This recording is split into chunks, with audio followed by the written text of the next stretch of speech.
Burnout in business rarely comes from one difficult week. It builds when the founder keeps carrying roles that should have been passed on, hires people without fully trusting them, and delays removing the wrong people because the decision feels too costly or disruptive. Over time, the owner becomes the pressure point for everything: staff, cash, clients, delivery, growth. Jim lived that pattern while building multiple businesses, and the lesson changed how he now thinks about people, character, and leadership. So listen to the end of this podcast and you'll walk away knowing how to recognize when burnout is really an operating problem, how to spot earlier when poor delegation or the wrong hire is increasing pressure, and what changes in your decisions when you stop building the business around your own capacity.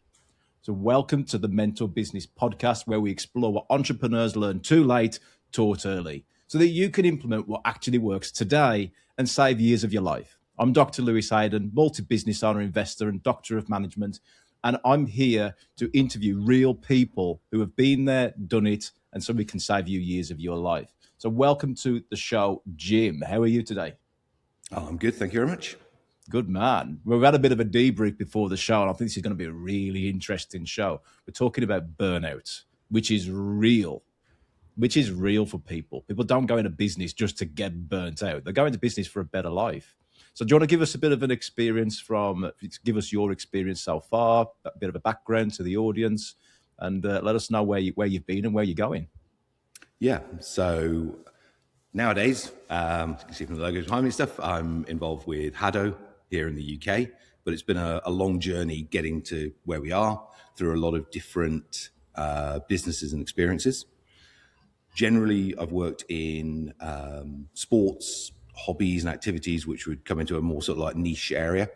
So everything from European martial arts training to competitive target work, to interactive gaming, experiences, events, all sorts of different things as we've worked through the process.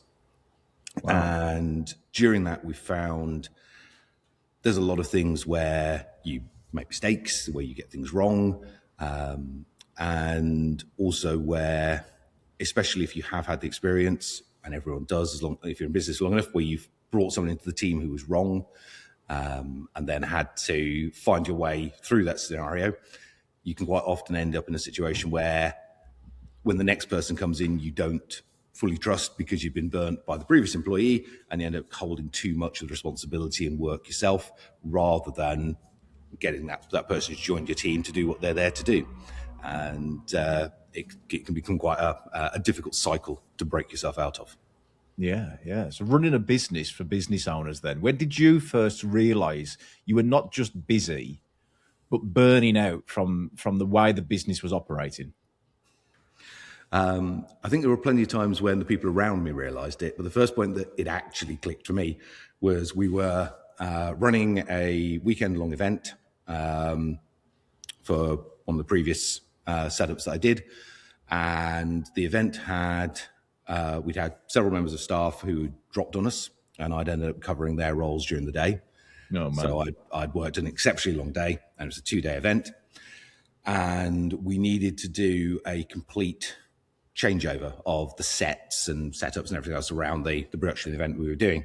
Yeah. And the members of staff who had dropped on us were also the ones who were meant to have done that, been involved with that.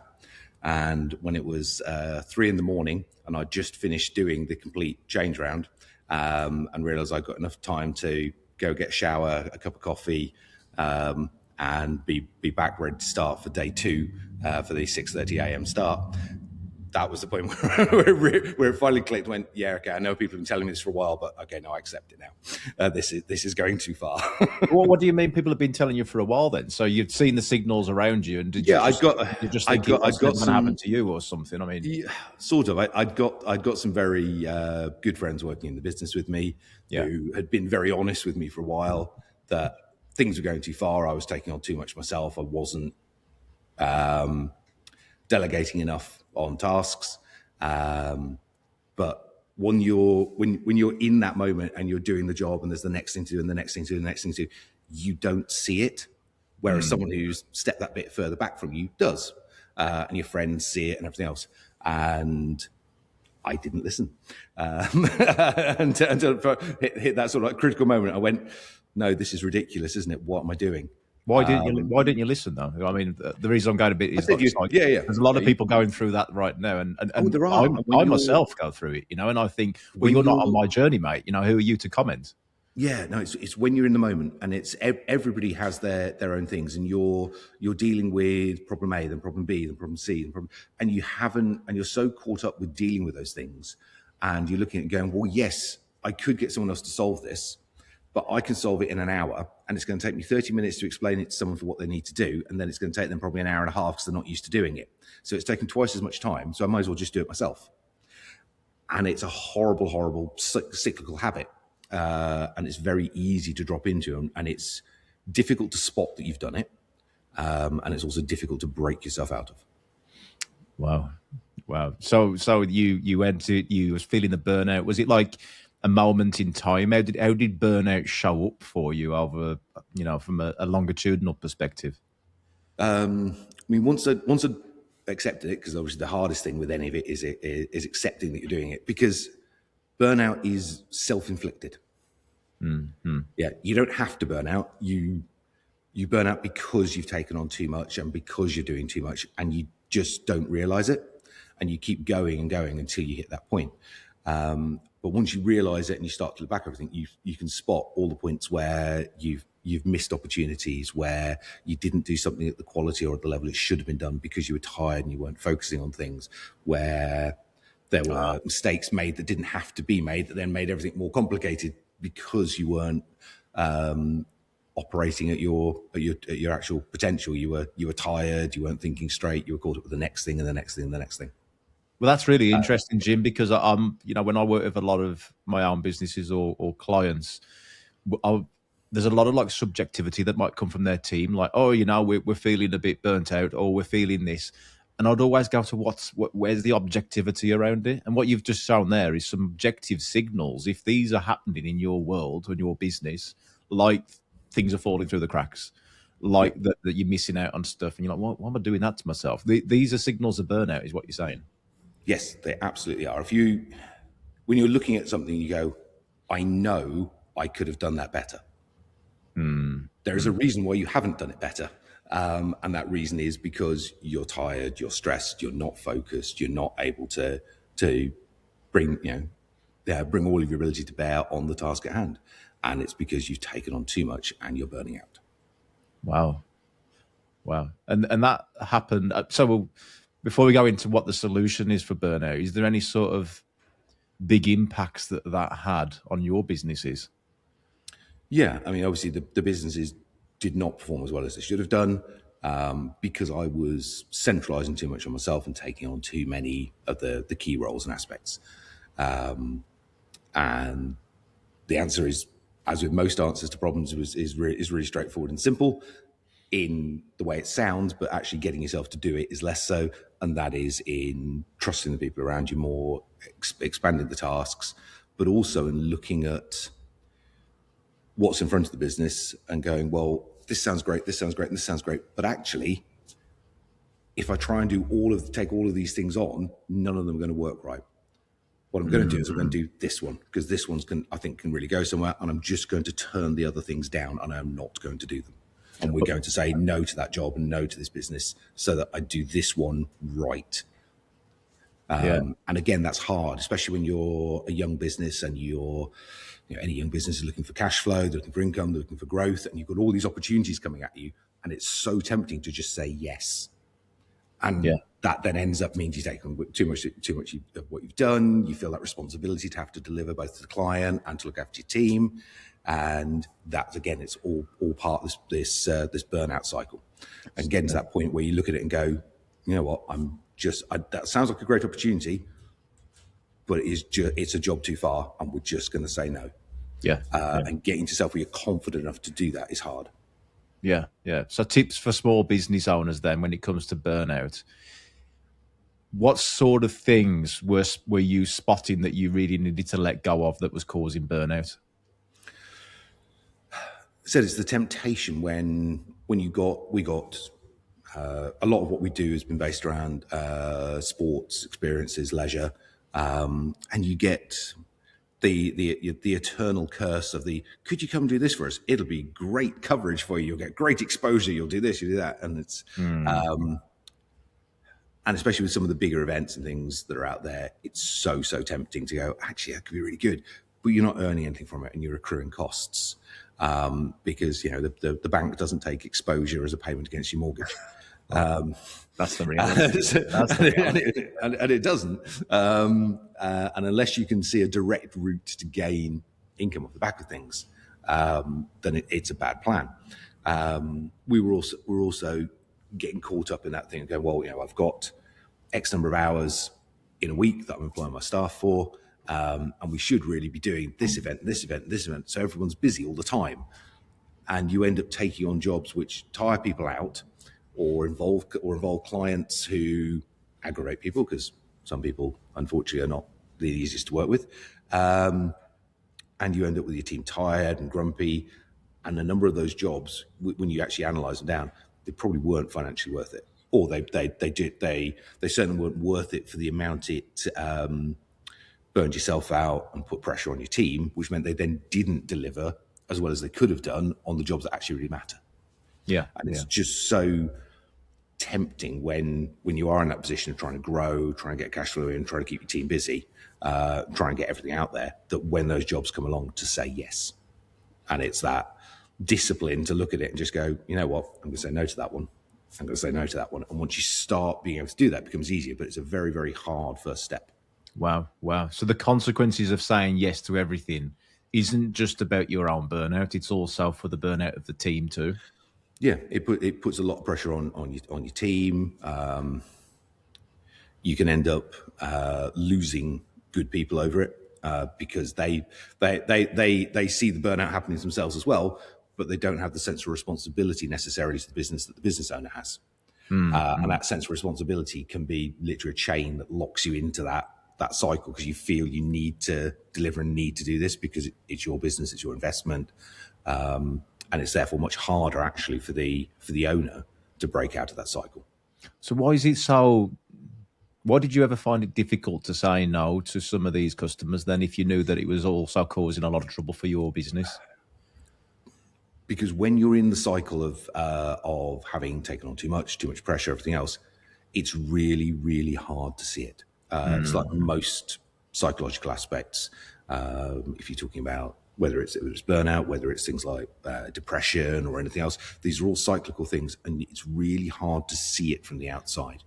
Your friends, your family, they can see it, and they may even point it out to you, but to actually accept it yourself is difficult, because it's accepting that it's like anything. If you've messed up, if you've got it wrong, truly accepting, you know what, I messed that up, I did that wrong. Right. It's difficult to take ownership of that. But one of the bits that I've learned through the journey on all of this is that if you can't take ownership of when you got it wrong, you also then don't take ownership of when you got it right. Wow.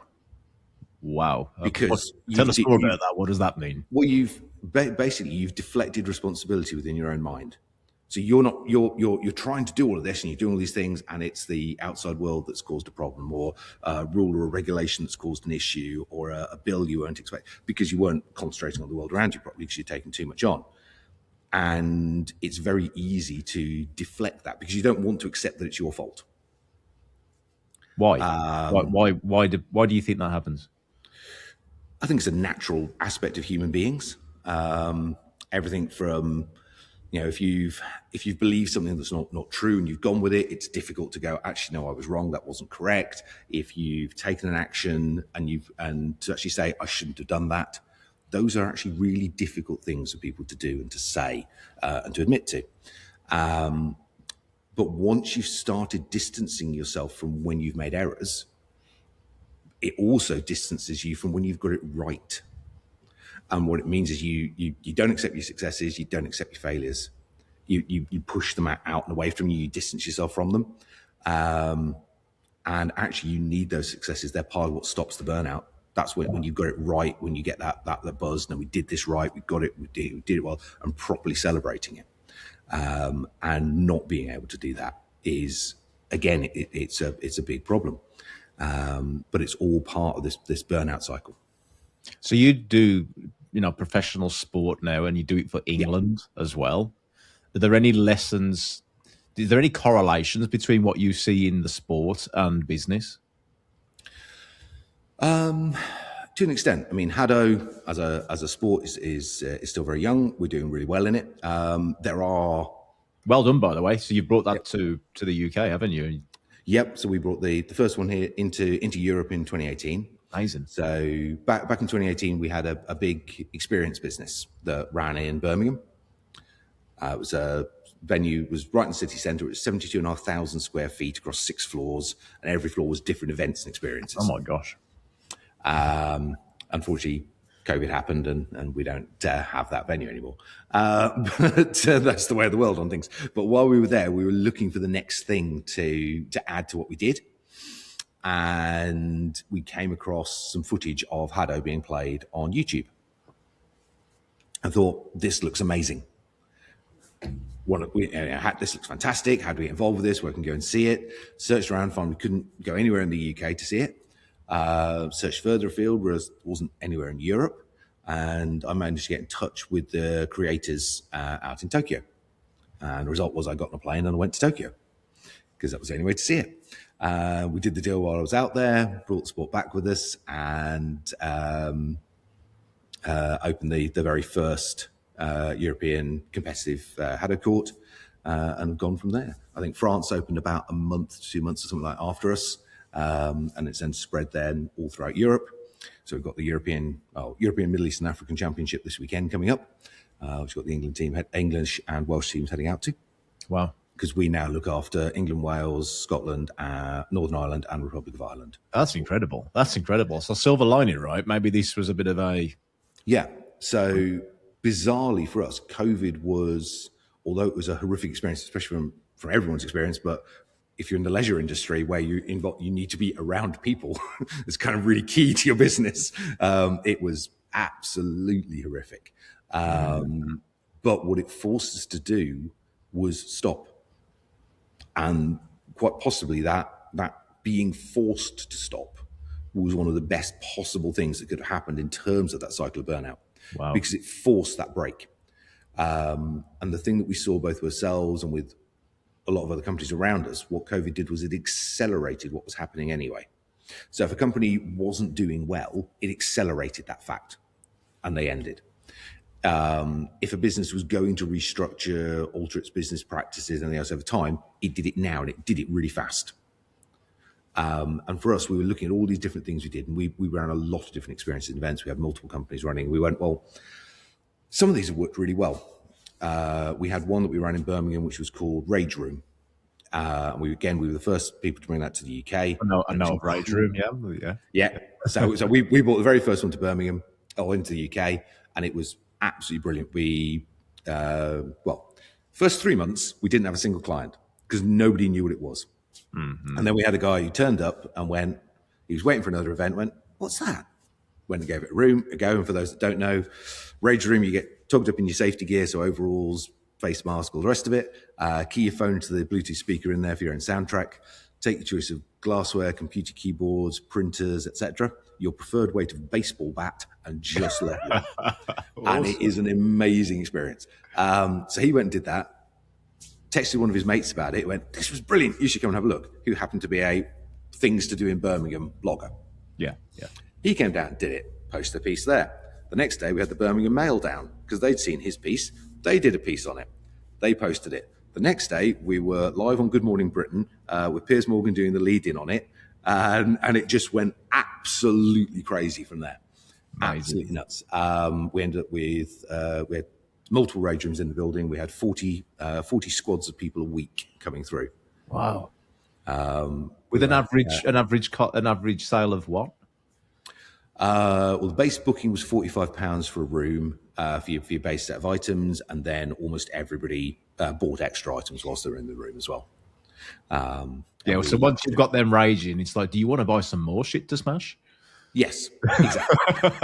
Well, what we saw, that went amazing. And then we saw this proliferation of copycats spreading across the UK because it was such a good thing. And it's quite easy to replicate, right? It was very easy to replicate, and obviously we didn't own the IP in any way. We just brought the concept into the UK. It was out there and everything else. And prior to that, we'd worked with a few different sports as well that were really quite niche, and we'd started pioneering those and seen them sort of expand out. Because again, we didn't have any kind of control over it. We'd pioneered it. We thought it was brilliant.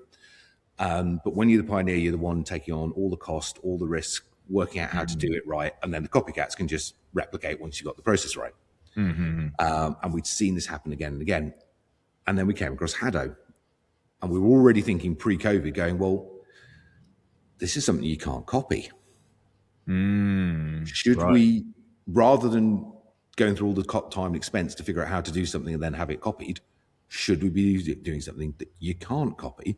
So, so you learned a constraint from your experience. Yeah. That then brought you on to doing something. Okay, well, what is the constraint, and how do we do something that removes that constraint? Yes. Wow. What a lesson for business owners. Yeah. So it was, we proved we could do this. We could take a new concept, a new idea, whether it's a leisure activity, whether it's a sport, and we could help it absolutely explode and grow. Yeah. Yeah. But if you then don't have some control over that IP, if you don't have something that means that you can gain that the benefit from having done that, it will just be copycatted because it's a good idea and it works. So why wouldn't people just go, well, let's do that then?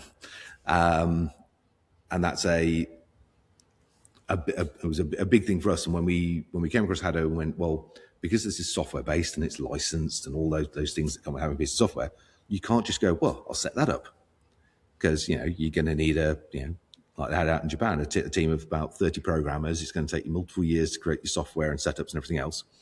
And the guys in Japan are very, very protective of the IP and everything else that goes with it. When they first created it, the software, there were some issues with China, and I believe they had 13 lawsuits in China to get hold of their IP back. Wow. And since then, they've been very, very protective, both in how about the IP itself, but how they work with it, the hardware that's used with it, and everything else. So it's a very, from our perspective, from having been that line of having people see what you do, watch you build it up, and then take copies of it, it's a very secure environment for us to operate in now. Well, that's we can actually take all those lessons that we've learned over the years and go, we can now really apply it, absolutely go for it, knowing we've got that security around what we do. Yeah, incredible startup lessons for business owners there. Absolutely incredible. That talking about the different constraints that you've had, then going on to do the next one, knowing when to quit. Knowing when to quit and where to start something new. Because I think that a lot of people as well, especially with like the social media, Instagram and TikTok, they talk about resilience and never give up. But are you using that message personally as an entrepreneur? Or is it that they're thinking, I've got to hold on to this little business that I've started. I've gone onto Company's House and made this business. I'm never going to give up, even though the economy, the model, the market might not even want that anymore. There's a time that you have to give up a business, but it doesn't mean you're giving up on your entrepreneur journey. Yeah, it's about what's your win condition. Win condition. Tell me more about that one. Yeah. So what you're looking to do by not giving up is you're looking to win. But what is winning for you? Is winning this business, is winning this activity, is winning this product, or is winning you ending up with the quality of life that you want to leave for you and your family and those around you? Because you can close a business, you can restart a business, you can shut an idea down, you can grow an idea, you can change it, you can come up with something new, but there's only one life that you're living. And if you're following a single concept to the absolute bitter end and destroying yourself in the process, that is not winning. Wow. Yeah. And that's and if you lose sight of what the priority is, again, that's how you end up in burnout, where I ended up, because you get trapped in it, in that cycle, and you get so caught up in going, I've got to make this work, I've got to do that, I've got to deliver on this project. And if doing that is harming you, you are not winning. That is so powerful. What is the win condition? Or is the win? Win, Is win, that condi- is that win, from sport or from business where you've learned that, Jim? it's bizarrely, it's actually from, well, it's from sports. It's from sparring, particularly, where one of the best ways when you're, because I can't do anything that's mainstream, the martial arts that I teach and study, and I've been studying for 20 years, is a European martial art form from 14th century Italy. Because obviously you can't just do it standard. But when you're learning, what you're wanting to do is take on people who are better than you. Wow. So you're not going to win that bout because they're better than you. You know they're better than you. So your win condition isn't winning the bout. Your win condition is learning and improving because you've gone up against someone who's better than you. Yeah. Yeah. So your win condition was never, did I score more points? The win condition is, did I leave that experience with more skill and more ability than I entered that experience with? Mindset for business owners. How powerful is that? Incredible. And it's about understanding what is it you want to get from this situation, this scenario, this business, this deal, this product, and going, right, what is my win? Not, did I complete this exact thing? And sometimes winning is going, no, that doesn't work. Yeah. Wow. That's a big lesson that needs to be taught to a lot of people, because how much do we see them, especially the young entrepreneurs that are in this hustle mentality. It's like hustle, hustle, hustle. You're doing so much work. They don't believe in burnout, and they think that they're going to win, but then they just disappear. And they disappear because all that hard work of climbing that ladder, they realize that they do get some wins, a lot of losses, but then that ladder's up the wrong wall when they get there. So, what is the win condition? Make sure the ladder's at the right wall. Let's talk about strategy then. Let's talk about the strategy. You've talked about burnout, signals for spotting it, which is a lot of business owners will listen to this and go, man, there's a few of those in my world. What about strategy? What do you do? You've mentioned about people quite a lot as well. Yeah. So is the strategy around yourself and people? Let's deeper dive into that. Yeah. So there's a huge strategy around people, and that whether that be business partners, whether that be employees, whether that be friends or family. Yeah. And when they're offering their help, take it. When they're offering their advice, listen to it and pay attention. But also that if you've employed someone to do a job, trust them to do the job, and let them step up, let them learn. They're going to make some mistakes in it. Of course they are. You did as well. But it's easy to kind of overlook your own mistakes because you understand why they happened.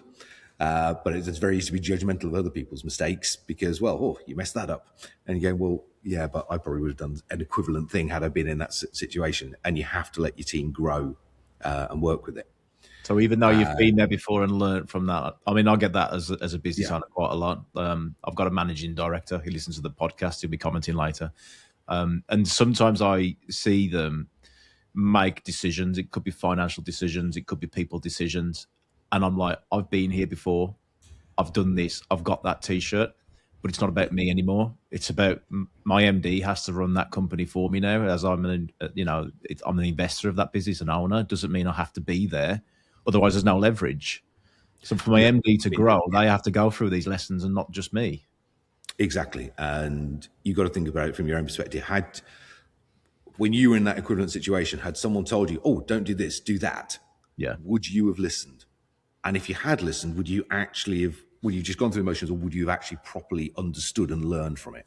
So, if it's not going to be catastrophic to the business, allowing your staff to make mistakes, allowing them to learn, allowing them to grow with it is important.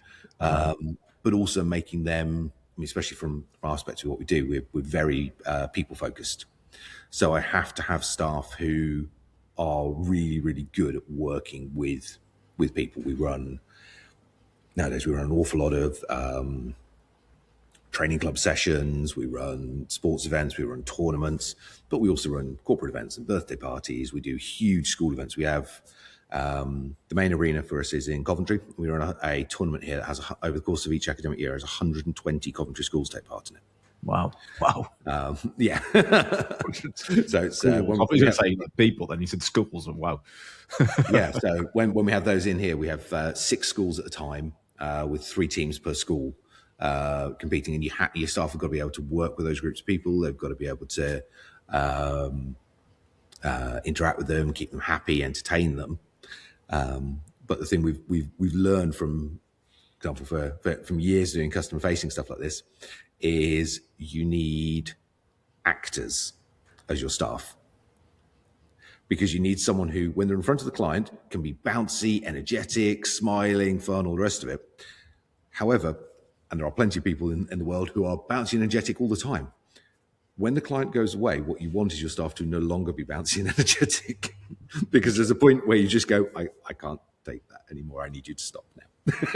Yes.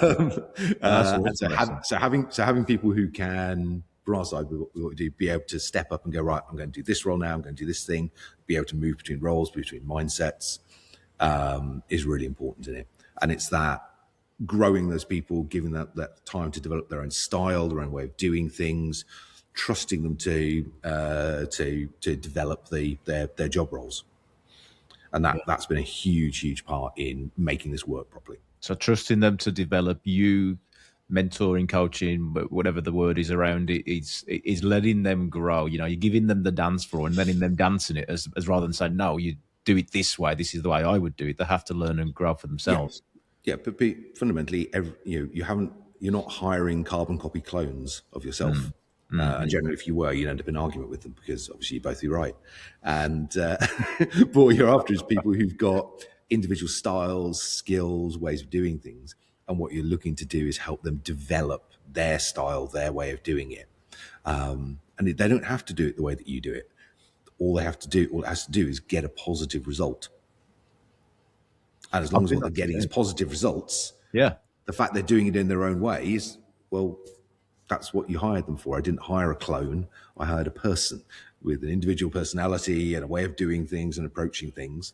And if their way is working, it works. Yeah. I don't need to interfere beyond that point. And I think that is another burnout input variable, without going too scientific. It's another input variable. So you've got the output variables and you've got the input variables, right? The output variable is burnout. The input variable is what are you causing to make that happen here? Yeah. And talking from my own experiences, Jim, that when I've put a board in place of a business, because I don't want to, I'm of the mentality that a business is an asset and it's their baby, my employees' baby. It's the vehicle for their life as well. And I want them to grow and run that business. And as soon as I start to go in there and pick up the phone, I'm undermining them. Mm-hmm. I'm like saying, well, you're not doing your job good enough. Let me handle it, because I don't want to do that at all. And as soon as I do, I know that I'm back into the business rather than on the business. But one of the reasons why that might happen, and I think it's some of the signals of burnout after reflecting on what you're saying today, is that I would have conflict with a lot of my boardroom table. Now, conflict can either mean a positive or negative. And if you're in the academic world and you ever go and sit with a lot of doctors and professors, they are just arguing all the time. But they're arguing with an intention of, this is a good argument to move science and research forward, not because we don't get along. So sometimes when I'm with the board table and they will put stuff into a WhatsApp group and I'll be like, I don't agree with that, they start to piss me off, Jim. But that signal is, well, at least they're not all the same as me. So it's good that I am feeling this way, because this is how growth happens in a business. Yes. Yeah, absolutely. Fundamentally, everyone has strengths and weaknesses. And if all you did was hire carbon copies of yourself, yes, you'd have a single great strength and a whole load of weaknesses, because you haven't done anything to make your business resilient and your team resilient. And you need that complete mix of skills. Yeah. And because without it, you have inherent weaknesses. You have things you can't cover. People work in different ways. I tend to be very much looking for, how do we develop the next thing? What's the next idea we're bringing in? How are we working with it? But therefore, I need team members who are also then going, right, well, we've got the last idea that Jim came up with, and how's that now running properly, and how are we getting that going as a standardized thing? And I need the team member who's in the background, who's making sure that all the hardware is set, that the tech's done, that the fire alarm checks have been done on the building, all those day-to-day things. And I don't need that team member to be coming up with the latest idea or even being customer facing. I need that team member who's looking after the building to make sure that when we turn up to do the events, that everything is right. Yeah. That all our certifications up to date, everything's done, everything's safe, everything works. And that's what they do, and they do it really well. But if I ask them to be customer facing, that's not their skill set. If I ask them to come up with new ideas and business things, that's not their skill set. Yeah. Having the ice in the place, right? Having ice in places. Yeah. You just need to have the right people in with the right skills in the right roles. Yeah.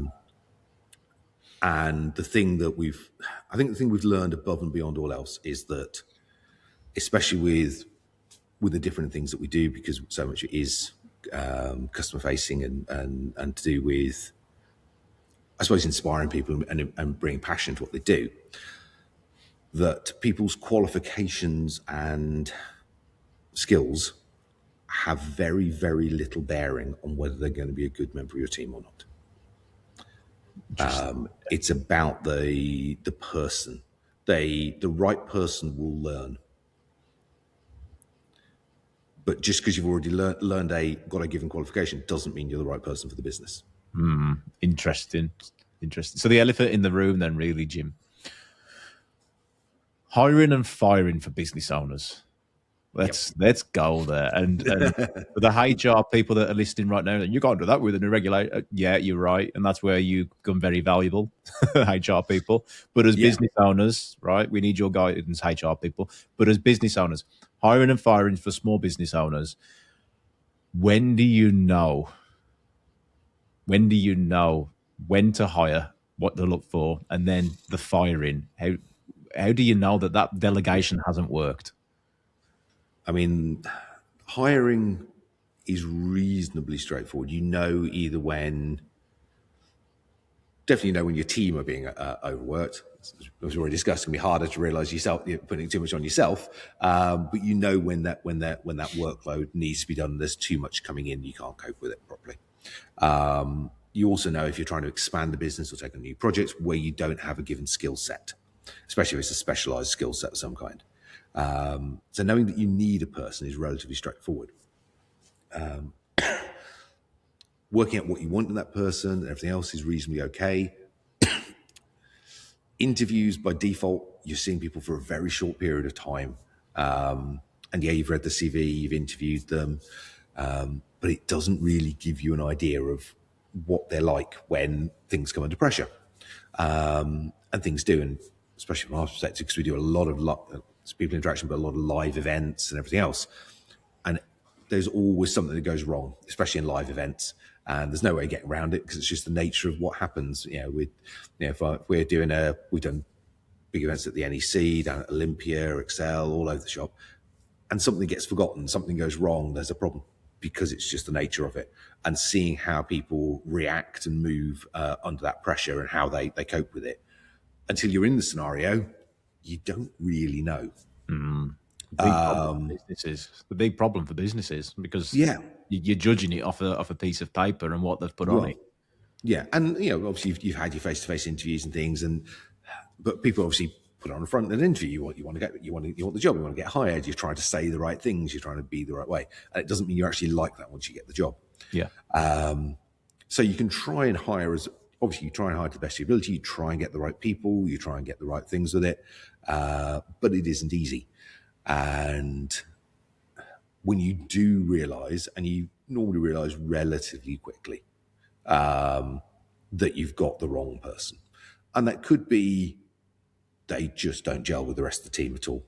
They themselves with the right team might be amazing, but with the team you've got in the business, they are an oil and water combination, and it's never ever going to change. They clearly they're just personality types don't work, or they've told you they can do a thing, that they can operate in a certain way, and the first time you put them in that scenario and it just doesn't happen or it goes wrong, and you go, they're not. They've sold themselves beyond what they're capable of doing, and we need to rely on them to be able to do this, and they can't do it. And actually, by them not doing it, they've created so much more work for everyone else, and there's no reasonable reason to believe that they're going to be able to do it. Mm-hmm. But then still, as we've already discussed on the burnout aspects and everything else, admitting you've made a mistake, especially in a small company with a small business, it's difficult because you have to trust your own judgment all the time because there aren't the people to refer to and necessarily bounce things off, especially in the early days. And so admitting that you've brought the wrong person into the team and then looking about, okay, what do we do about that? Because, if you've got a bad hire in a company with 1,000 employees, it's not a problem. You've got one bad hire in a company with 4 employees, that's massive. And so the smaller you are, the more important it is that you bring in the right people, and that when you haven't got the right person, obviously again for the HR people, that you do it correctly and legally and by the book, but that you find a way for that person to then exit the business. Yeah, and it's got to be a win-win, isn't it? Because at the end of the day, you keeping hold of that person and them just collecting a salary isn't their right career anyway. No, it's not not right it's for them. They're not going to grow in that role. It's not. No, Yeah. no. I mean, they don't necessarily accept that, but because obviously their interest is themselves, whereas your interest is the business and the team. Yeah. And if that wasn't the case, then obviously the clash and things probably wouldn't have occurred.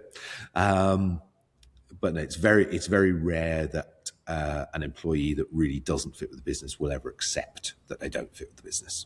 Mm-hmm. So they are difficult and toxic situations on a regular basis. Every now and then, it can be a mutual, look, this just isn't working, is it? We're just not right for each other. And if you get that, amazing. And I have had that, and that particular person we're still in contact with, and it's still a positive relationship. Same way we've got a number of team members over the years who have left us to go on to other things.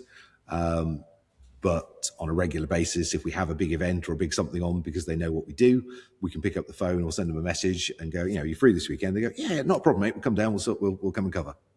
Yeah, because we've all wherever possible, we've ended with a very positive relationship. But if it's someone who really is a bad fit for the company, and that's only become apparent after they've joined you, then undoubtedly there is a way to do it. But I haven't found a way to do it that doesn't end up with it being a bad situation in terms of removing, because fundamentally they don't want to go.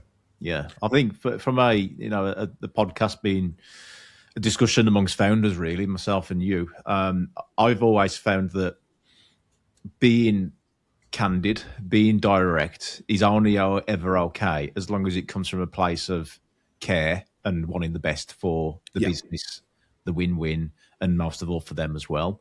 So obviously, the HR stuff kicks in and things, and you've got to do it right for business owners.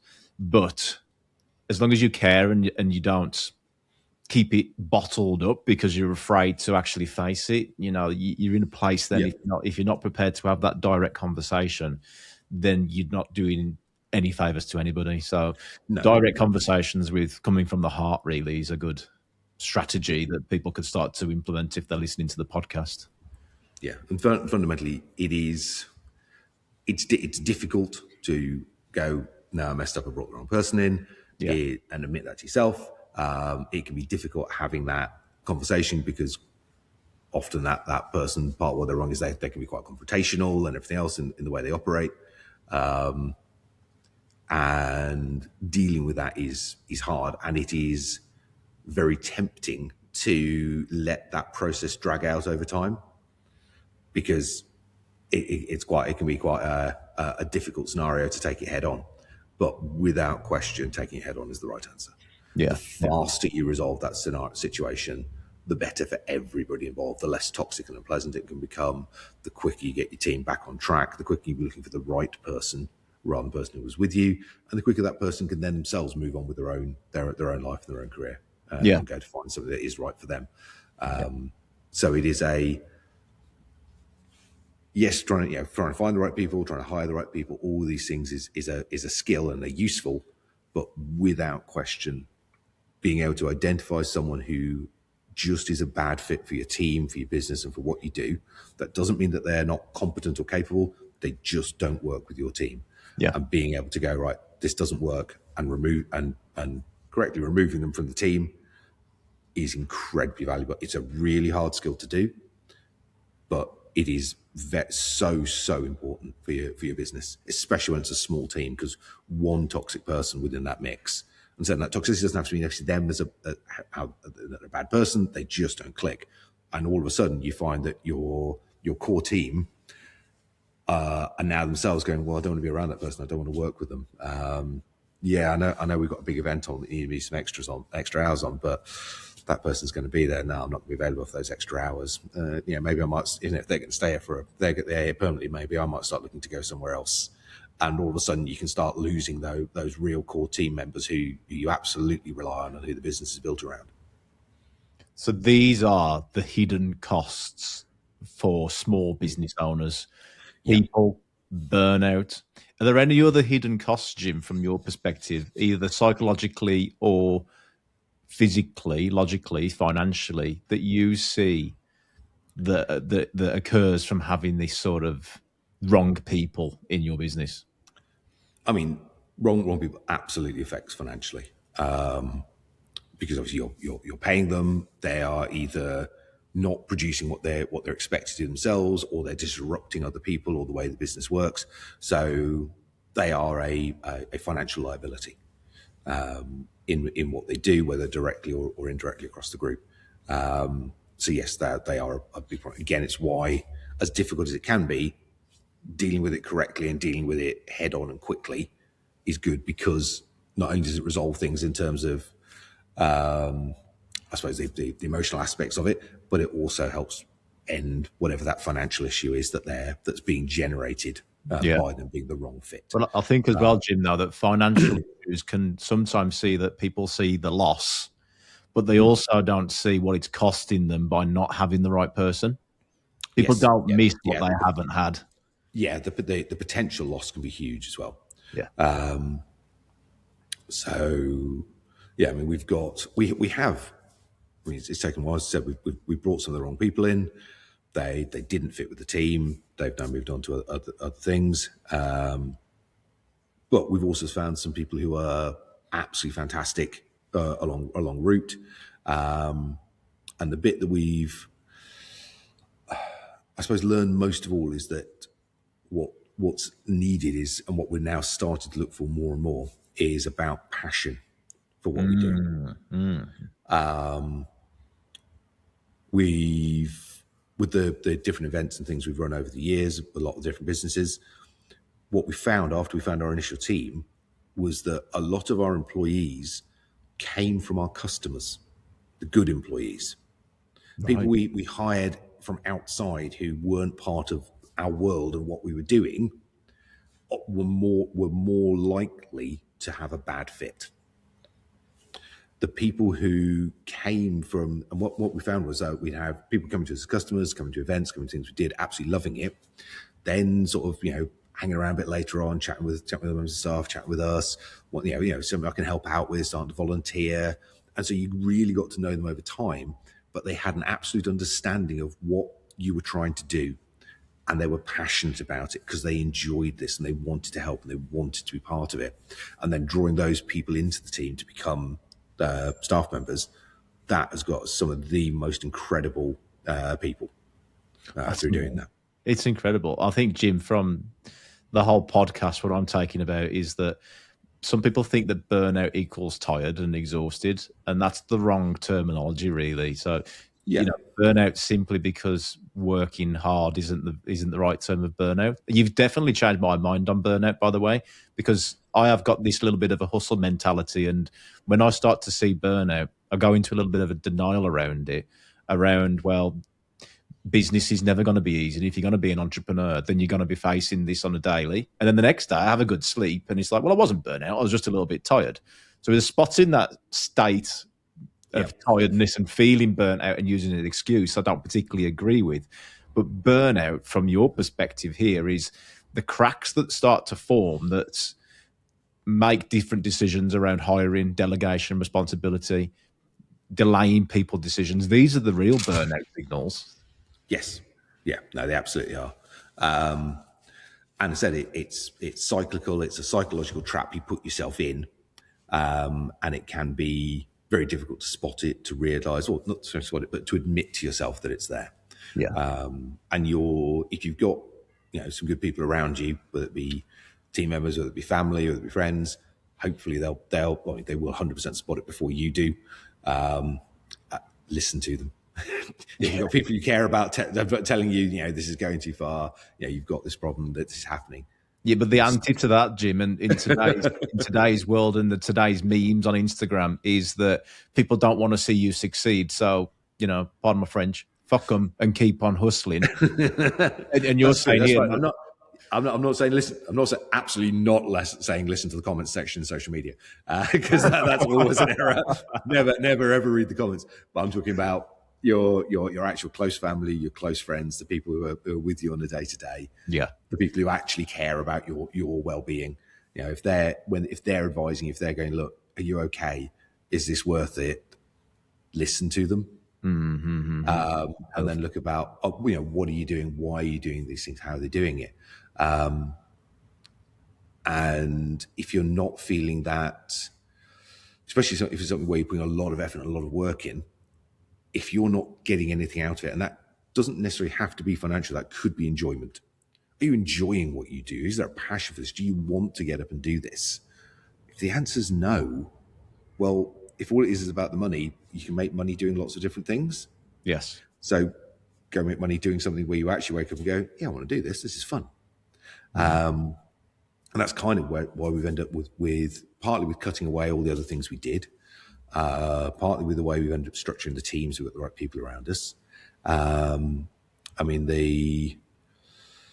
we first got into working with HADO, we thought it was, it's a sport, it's another activity, it's another thing to what we do. But now having developed it, we've got this massive project running with different sports authorities, getting disabled players on the courts. In our club sessions, probably a third of the teenagers involved in the regular training clubs are neurodivergent, and it's the only sports they play. Wow. Amazing. And we've watched we've had kids who've now been training for like 3-4 years, and watching them come from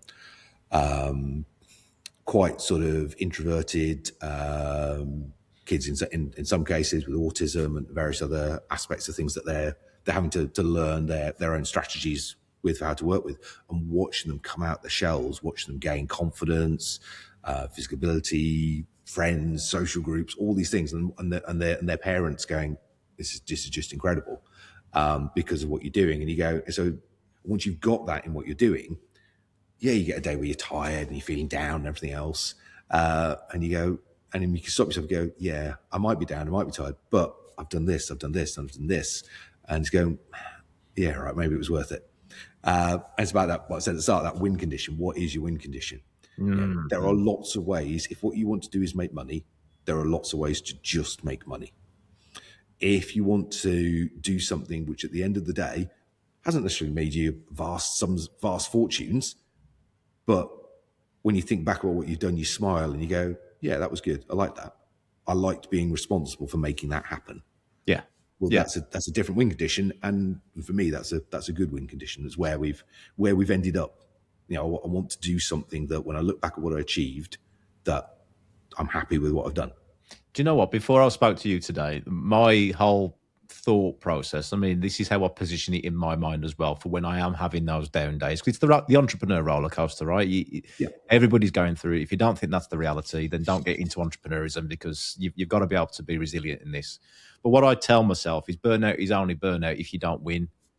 If I'm never winning, and it doesn't mean win like in 5 years, it means like, did I win the day? Did I just achieve something? Was all that hard work and stress and tiredness around it at the end of the day worth it? And if I can say yes, it doesn't feel like burnout.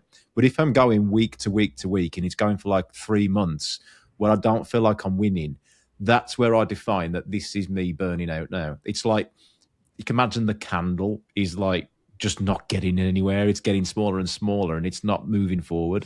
And for me, that was not the academic term, by the way. I have to be careful because of all the other professors and doctors that listen.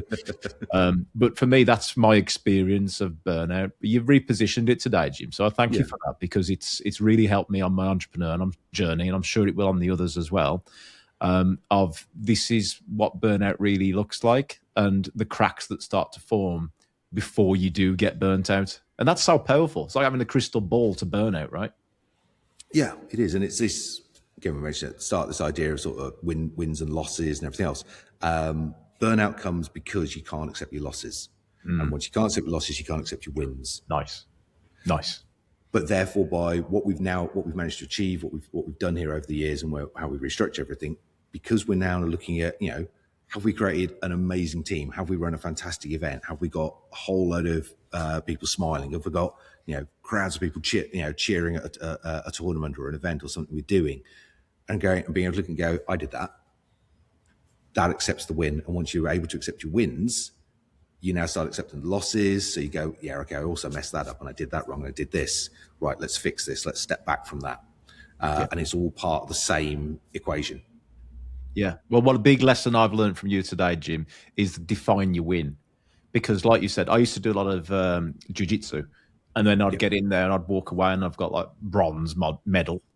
Did I actually win? Well, I won just by going on and learning from a tournament. I could have easily gone, no, I'm not ready for that, and self-sabotage kicks in, and I don't grow by not doing more tournaments. So I'd always just put my hand up and go, yeah, I'm in. Don't get me wrong, I was pretty bad. But the win was just to turn up. Yet there'd be people there that won silver, and they would be like getting yelled at by the coach and beating themselves up and you could see them at the corner, like with the hoodies on, like miserable. I'm like, did you win or did you not win? What is the win? Big lesson I've got for you, and I really appreciate that. Before we wrap up then, Jim, is there any other messages or one final message you'd like to give to our listeners to help them with burnout and people? I think it's really just, I suppose, summarising what we've been discussing all the way through. To understand what winning is for you. Money is almost always a measurement system. It tells you whether you're doing it right or not, but it's not winning. It's not the end goal. And if you think it is, you're in trouble. It's about trusting the people around you. You're hiring them for a reason. It's about identifying when you've got someone who just doesn't fit with you, your team, everything else, and correctly and quickly removing them, because in a small company, you can't afford to have a wrong person with you. And it's about accepting when you've gone wrong. It's about accepting when you've gone right, and owning all of it. Amazing.